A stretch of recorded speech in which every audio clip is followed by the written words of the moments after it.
On est satisfait. On a passé une nouvelle étape dans la compétition. On savait que c'était une nouvelle compétition qui commençait, la phase d'élimination directe, donc c'est sûr que c'est bien de commencer de cette manière.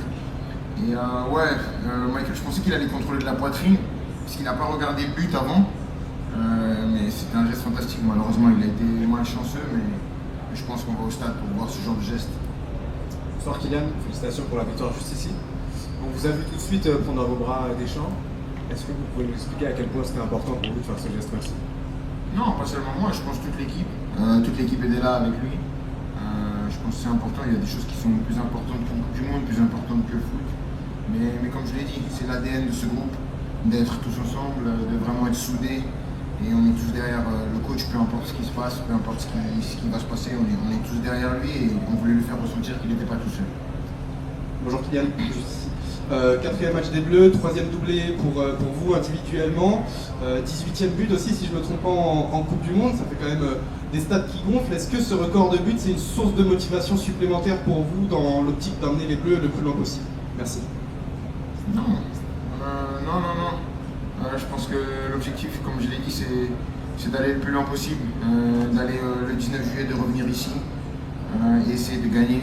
On va étape par étape. Après, bien sûr, plus tu mets des buts, plus tu montes dans le classement. Je pense que j'apprends ça à personne. Mais en plus, je suis persuadé que Léo va encore mettre des buts, donc je regarde pas trop ça. Je regarde plus les adversaires qu'on peut jouer et à quel point on se rapproche de notre objectif qui est la finale. Bonsoir Kylian. Sur le terrain, on te sent plus heureux, plus épanoui que jamais aussi.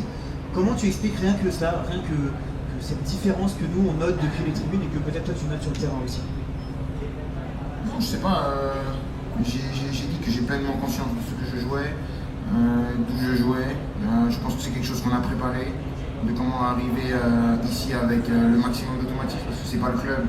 On doit tout de suite se mettre dedans. On a une parfaite communication avec le groupe, avec les joueurs, avec le staff sur comment on peut s'améliorer, comment on peut être compatible au niveau des déplacements avec les offensifs et le reste de l'équipe. Je pense qu'on va encore travailler d'ici le match du Paraguay pour voir ce qu'on peut améliorer, parce qu'on a encore des séquences pas assez floues, mais c'est perfectible. Maintenant, je pense que c'est quand même positif et on a une faculté à marquer des buts qui fait que voilà, on a toujours cette possibilité de prendre l'avantage dans les matchs. Perdona, Kylian, aquí, sí. Bueno, son 18 goles en 18 partidos en Copas del Mundo, en español, por favor. Te sabes todas las estadísticas que estás rompiendo. Te quería preguntar, ¿cómo haces que marques tantos goles en Copa del Mundo? O sea, es que ¿cómo lo haces? Porque nos parece increíble a todos. Gracias. No sé, como lo ha dicho en frases antes, yo no pienso eso. Claro que conozco las estadísticas, todo el mundo habla, yo tengo la tele también, pero yo pienso únicamente a cómo puedo ayudar a mi equipo a estar aquí el 19 de julio en la final. Es un momento importante, yo sé la importancia de un mundial para un país.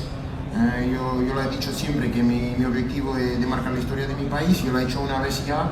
Yo fui cerca de hacerlo en Qatar y ahora tengo una nueva oportunidad, yo voy a dar todo para hacer que todos los franceses estén orgullosos de nuestro equipo, de nuestro grupo y que podemos quedar en la historia de nuestro país. Bonjour Kylian, ici. Du coup maintenant à chaque match le risque c'est l'élimination. Est-ce que du coup l'ambiance au sein de l'équipe elle a changé et en tant que capitaine comment ça se gère? Non, je pense que c'est une appréhension qui est différente. Maintenant, il y a beaucoup de pression même dans les matchs de poule. Après, dans une compétition à 48 comme ça, un peu moins, parce qu'on voit qu'avec 2 défaites, on peut quand même passer. Donc c'est vrai que les poules étaient un peu plus relax au niveau pression, il y a un peu plus de pression. Mais c'est à nous, les joueurs qui avons joué plusieurs Coupes du Monde, qui avons connu ce genre d'atmosphère par le passé, de guider les plus jeunes, parce qu'après sur le terrain, ils savent faire et ils démontrent leur qualité comme ils l'ont fait depuis le début de la compétition et bien avant. Mais c'est juste la gestion des émotions, la gestion du stress, la gestion de cette angoisse. Je veux dire que peut-être qu'on peut rentrer à la maison, mais je pense que ce groupe est parfaitement conscient de ce qu'il joue et on est préparé à cette éventualité.